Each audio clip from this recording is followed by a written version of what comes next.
네, 2022년 5월 4일 이정훈입니다. 오늘 12시 북한이 새로운 미사일을 쐈군요. 현재로서는 북한이 최근 개발했다고 하는 화성 17형. 무슨 얘기인가 하면은 소형화된 핵탄두 여러 개를 붙이고, 그럼 다탄두가 되죠.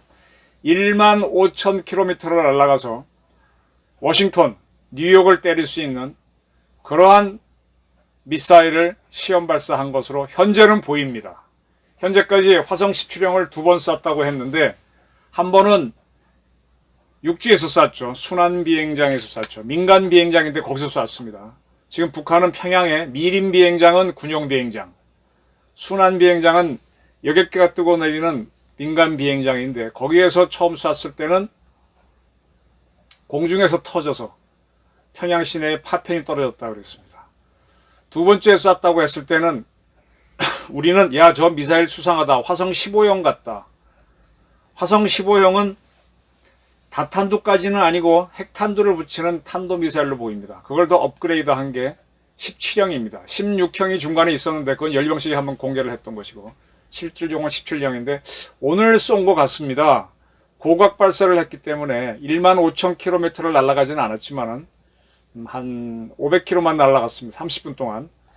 17형일 가능성이 높다, 이런 얘기입니다. 오늘 마침 윤석열 정부에서 국방부 장관을 맡기로 한 이종섭 씨 청문회가 열리는 날, 북한은 빵 때렸습니다. 지금 윤석열 정권 흔들기에 있어서 문재인 대통령, 그 다음에 윤호중 이하, 또 이해찬 씨가 뒤에서 조종하는 민주당 전체, 그리고 주사파, 이런 사람들이 한꺼번에 흔들어대고 있습니다. 정말로 저는 윤석열 정부가 붕괴하지 않을까, 윤석열 대통령이 탄핵되지 않을까 위태위태한 마음을 품고 있습니다. 지금 윤석열 당선인이 적이라는 개념이 좀 약해요. 북한이 어마어마한 적이라는 거, 그리고 문재인과 그 주변에 있는 삶은 소대가리, 앙증맞은 삶은 소대가리가 얼마나 많은 적개심을 갖고 있는지 아직 못 느끼고 있다.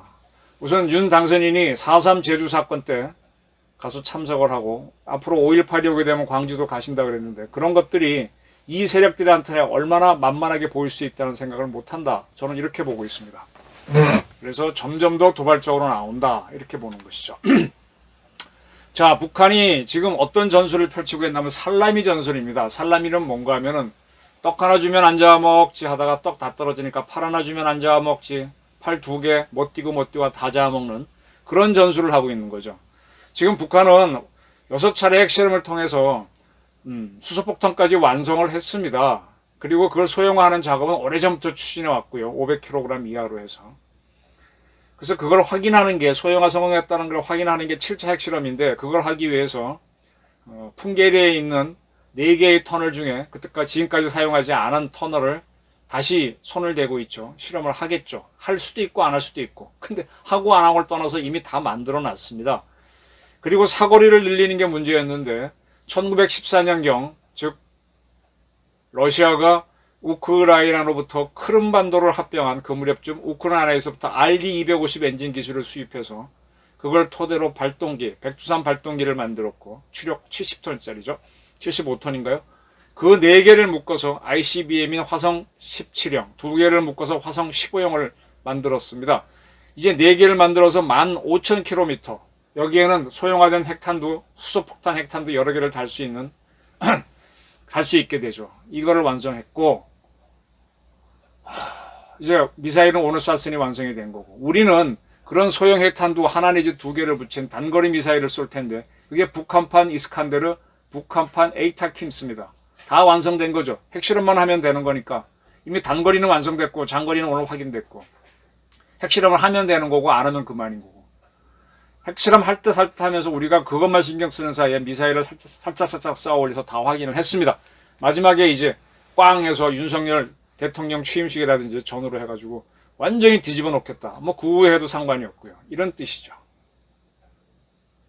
근데 때마침 짜고 치는 거는 진짜 아니겠지만 짜고 치는 것처럼 윤호중 박홍근이 이끄는 민주당은 검수완박 법안이라고 하는 자기네 방탄법안, 대한민국 공안기관 무력화 법안, 이미 국정원 무력화, 군 무력화, 군은 뭐 서욱 같은 사람을 장관시키고 했으니 뭐 무력할 때는 무력화됐고, 국정원은 박지원 씨 범죄자에다가 사이가 마약을 해서 세상에 다 알려진 사람을 그렇게 쓰고 있으니 참 어이가 없죠. 그 다음에 경찰은 국가경찰, 지방경찰, 또 국가경찰은 국수본 경찰청 쪼갠 데다가 또 검경이 또 갈등하게 만들었으니, 이게 지금 다 무력화시켰으니 이게 지금 내통 관계가 아닌지 의심을 해야 되는데 이렇게 안팎으로 공격을 당하고 있습니다. 상당히 위기입니다. 그래서 이렇게 가장 중요한 게, 이럴 때 참 대한민국에 처칠이 나왔으면 좋겠어요. 1945년 2차 대전에서 이기기 직전에 처칠은 영국 총리에서 선거에 지죠. 그리고 자유인이 되고 난 다음에 그 이듬해 미국 미주리주에 가서 풀턴이란 곳에 가나요? 거기에 무슨 대학이더라? 갑자기 생각이 안 나네.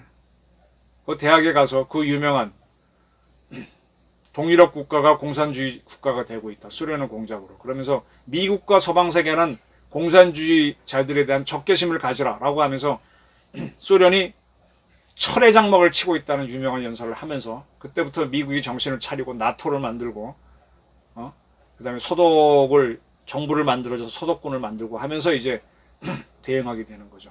지금 윤석열 정부가 출범하는데 지금 뭐 교육부 장관 후보자 낙마, 정호영 보건복지부 장관 위기 등등 해서 조금 지리멸렬하는 모습입니다. 이럴 때 누군가 강력한 사람이 나와서 철의 장막, 북의 공작, 주사파들의 반란이 시작됐다라는, 그리고 그 말이 누구나 할 수 있지만 울림이 있는 사람이 해야 사람들이 경각심을 갖죠. 그렇게 해서 대응을 하도록 해야 됩니다.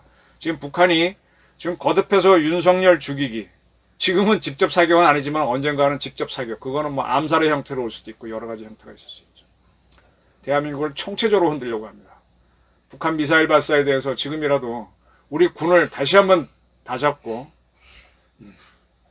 삼축체제, 제가 누차례 말씀드렸죠.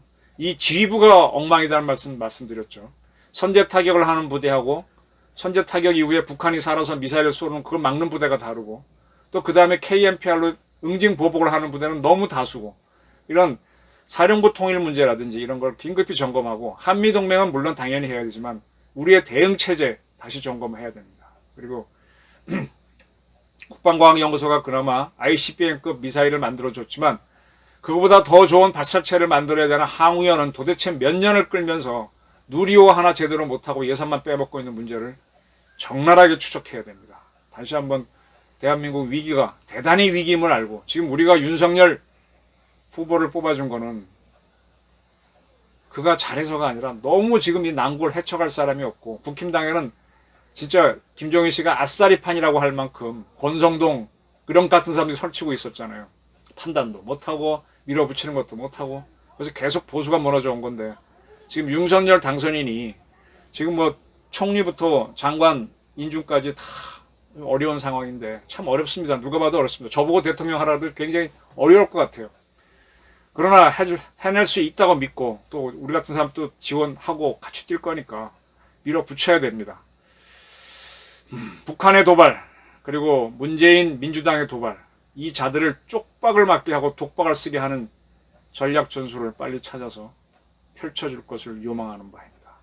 가장 중요한 거는 누가 적인지를 확실하게 아는 겁니다. 내부에서는 누가 적이고 외부에서는 누가 적이다. 그리고 누가 친구인지. 이걸 군사 용어로는 FO라고 하죠. 프렌드냐 오포넌트냐.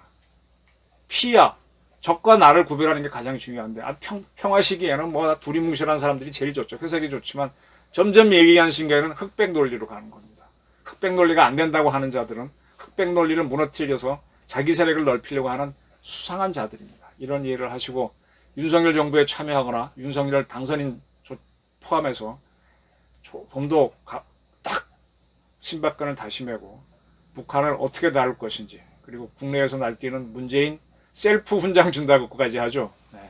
아주 그냥 뻔뻔하게 자기네가 잘했다, 아주 어떻게 돈을 만들어서 사조를 들어가는지 모르지만 그렇게 하는 그 세력들을 잡는 방법을 고민해야 될 겁니다. 물론 시간은 필요하지만 충분한 시간은 드릴 수 없습니다. 대통령 취임식을 앞두고 굉장히 다급한 알람, 붉은 등이 번쩍번쩍 들어왔다는 것을 말씀드리겠습니다. 경청해 주셔서 감사합니다.